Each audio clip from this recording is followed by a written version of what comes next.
বিশ্বকাপের আগে শেষ প্রস্তুতি শুরু হয়ে গেছে ব্রাজিলের। রিও ডি জেনেরিওর ঐতিহাসিক মারাকানা স্টেডিয়ামে গোল উৎসব করেছে তারা। পানামাকে গুনে গুনে 6 গোল দিয়েছে তারা, বিপরীতে 2টি গোল হজম করেছে, যার মধ্যে একটি অবশ্য ছিল আত্মঘাতী গোল।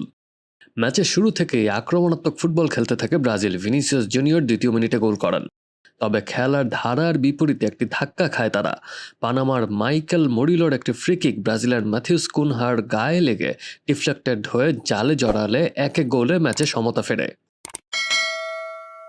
সমতা ফেরার ধাক্কা দ্রুতই সামলে নেয় ব্রাজিল। অভিজ্ঞ মিডফিল্ডার ক্যাসেমিরো দুর্দান্ত গোল করে দলকে আবারও লিড এনে দেন। 2-1 ব্যবধানে এগিয়ে থেকে প্রথমার্ধ শেষ করে স্বাগতিকরা। বিরতির পর পানামার রক্ষণভাগকে রীতিমতো ধসিয়ে দেন ব্রাজিলের ফরোয়ার্ডরা। প্রতিপক্ষের রক্ষণভাগের ভুলের সুযোগ নিয়ে গোল করেন তরুণ তুর্কি রায়ান। এরপর লুকাস পাকেতার একটি শট পানামার কর্দোবার গায়ে লেগে দিক পরিবর্তন করে জালে জড়ায়। ম্যাচের শেষের দিকে পেনাল্টি থেকে ঠান্ডা মাথার ফিনিশে ব্রাজিলের হয়ে 5ম গোলটি করেন ইগর থিয়াগো। এরপর দলের হয়ে শেষ পেরেকটি ঠোকেন ডিফেন্ডার দানিলো। প্রতিপক্ষের ডি বক্সে চমৎকার এক টার্ন নিয়ে দারুণ ফিনিশিংয়ে 6ষ্ঠ গোল করেন তিনি।